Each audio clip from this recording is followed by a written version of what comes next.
This is Digging In, a leadership series brought to you by Eagle Center for Leadership President Melissa Hambrick Jackson. This is a very special month as we bring back Eagle Consulting CEO Dr. Larry Little with a new episode each week.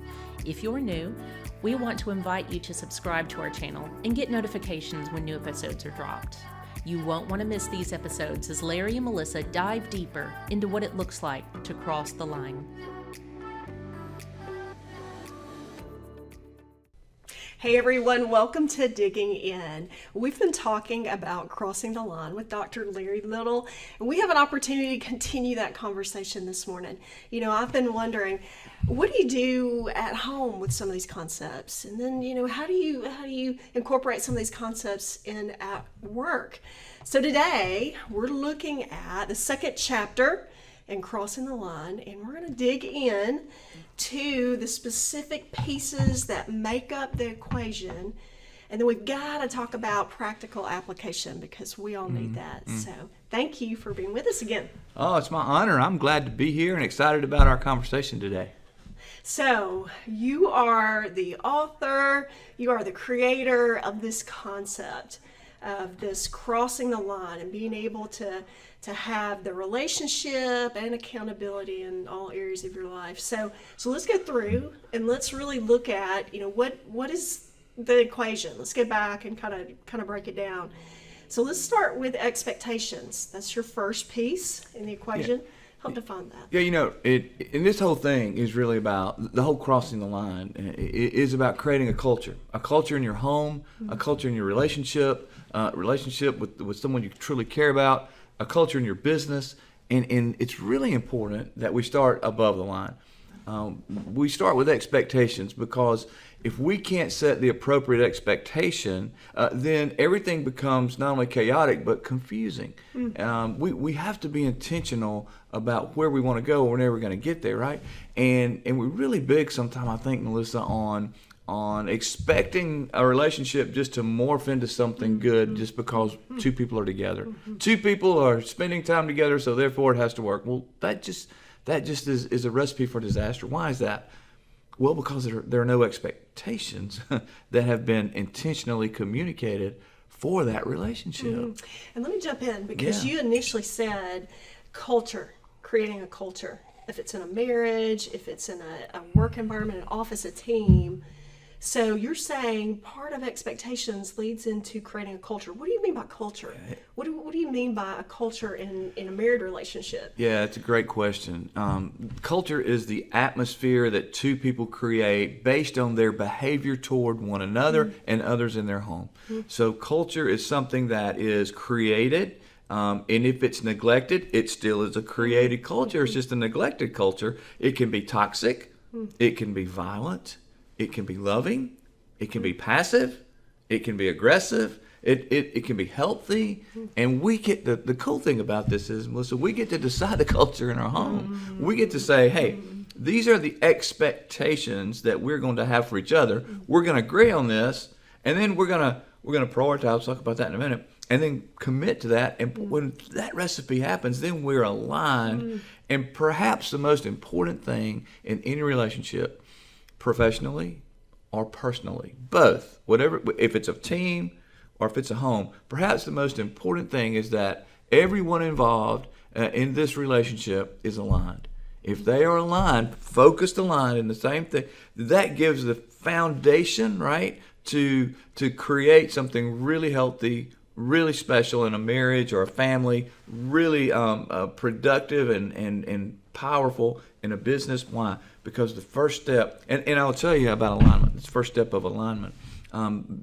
Data says that when a team gets aligned, when a team that has that focused alignment, they are 18 times more effective than teams that aren't. Now take that and put that in your home.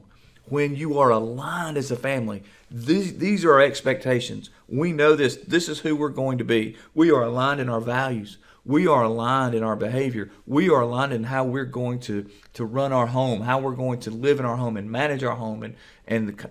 Not that we're perfect, not that we get it, but we have an alignment that this is who we are. The percentage of a healthy home skyrockets. because everybody is marching in the same direction. And I think it's important here to remember our friend and who's a mentor to so many people, Peter Drucker, from times gone by, who said, culture eats strategy for breakfast. And what that means is if we can't create a culture in our homes, if we can't create a culture in our business, and he was talking about business, right? But it applies to our home. We can strategize all day long. We can have the best intentions. We can have strategy. We can have methodologies and processes, but it's going to be absolutely ineffective unless we get this focused alignment, this culture right. So that's why it's important. So expectation is creating agreement on what you want to happen. So everyone needs to be able to speak up, right? Everyone needs to be able to have a voice to, this is what I want in a relationship. This is what I want us to accomplish through this program at work. This is how we're going to act or behave towards each other. We're going to listen, and we're going to invite conversation, and we're going to invite conflict. All those things of, hey, here are the behavioral expectations that we want. We want to make sure that we act in. So alignment around that can probably be pretty difficult. Yeah, you're just so spot on. Everyone has to have a voice, and that means learning to communicate. You can't have expectations if you don't know how to communicate, right? So you have to learn that skill set of effectively allowing everyone to be heard. It's so important. It may be that you don't come to the same agreement. You may agree to disagree, but you're heard. And we know the most important thing in any relationship is the power of being heard. Everyone wants to be heard, whether on a team at work, whether in your home.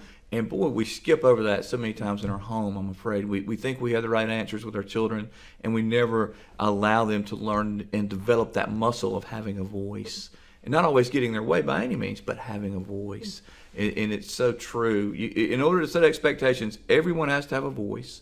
Everyone has to say, this is what I think, this is where I'd like for us to be on a team or in a home. It's a very powerful, and by the way, it takes discipline to do that, to give those because personality, those who have a dominant personality, they many times will not give those with a less dominant personality or a passive personality the opportunity to be heard. So it really takes intentionality to get that right. That's good. Let's talk about priorities. So that's the second piece. Yeah. On the above the line part of the equation. So what do you mean by priorities? Well, in order to truly see results, you can have expectations, and we have a lot of expectations, but what happens is they get saturated, they get watered down when we try to attack them all at one time. So therefore, we find ourselves not being really great at anything, but being mediocre at everything, and that's just no good.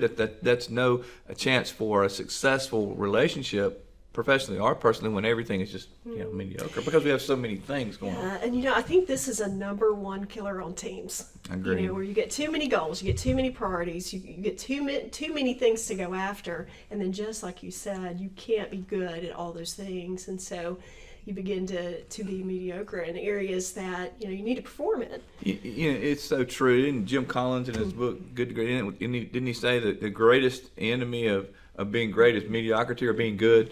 And I think that is so true. So prioritizing means, okay, here are our expectations in our home. We've said we're not going to yell. We've said we're going to respect one another. We've said we're going to have fun days together. Whatever our expectations are, we take those and we go, okay, we have 10, whatever. What are our top 3? What do we want to go after first? And this is a mistake that people make because they're all good. They're all really good expectations. Let's go do them all on a business team. Hey, boy, these are our core values. These are the expectations or our norms of how. And so many times I see teams who have these norms, and they have like 15 or 20. I'm like, how do you focus on that? How do you know you're making progress?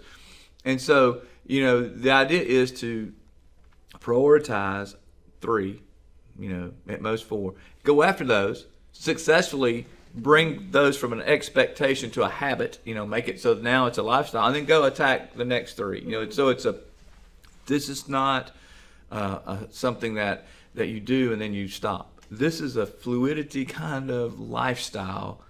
Crossing the line is a lifestyle where you choose to cross the line back and forth in order to create this. So priority means we're prioritizing we're going to go after those and measure them and that kind of thing. And then we may come back around and look at our expectations and choose 3 more. But it's about compartmentalizing what we're going after so we can be more effective. This is a really good step in your equation because it forces anyone that is trying to work this plan to really figure out what are the top 3.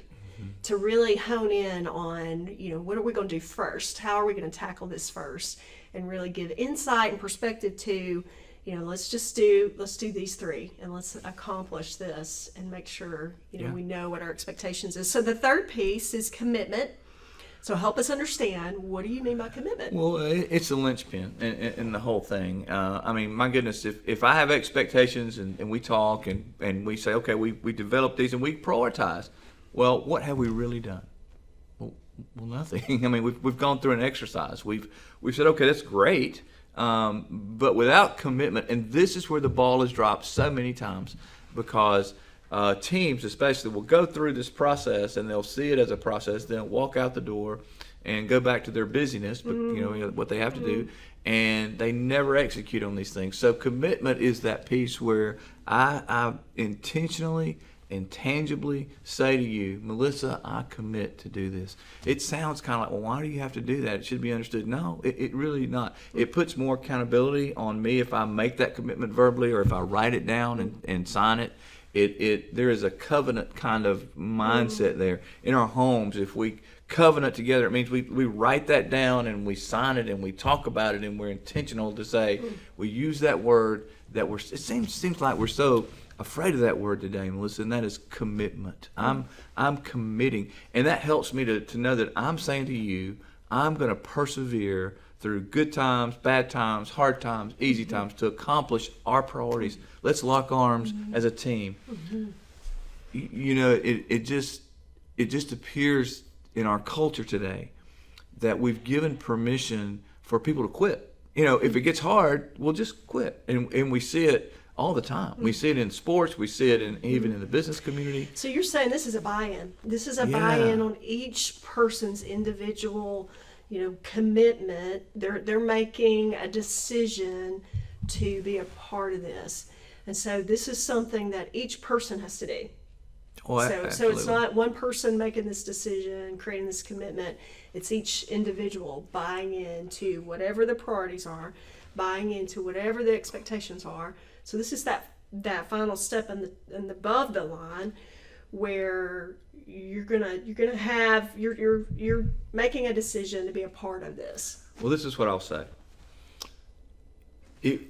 This equation is only as effective as the number of people percentage-wise who are participating commit. So if you have a team and you don't get commitment, you only get a third of don't forget it. You're not going to be focused aligned. You need to back up and do something different because you haven't effectively gotten buy-in from your team. That's a great word that you used, buy-in. So in a relationship, if only one person's committing, that's not a healthy relationship, and it won't be effective. It might be 50% effective for that person that's committed. So absolutely correct. You've got to have buy-in from whoever's crossing that line. Making the commitment is really important to crossing the line effectively. This has been Digging In with host Melissa Hambrick Jackson and guest Dr. Larry Little. Thank you for joining us today. We hope you return for the next episode as Larry and Melissa discuss what it looks like when you're missing one of the components discussed today. To learn more about the concepts from this video, you can find Dr. Larry Little's book, Crossing the Line, available to purchase on Amazon and our website, eaglecenterforleadership.com. You can also find the podcast, Crossing the Line with Larry Little, available on Apple Podcast, Spotify, or online at eaglecenterforleadership.com. Thank you for watching.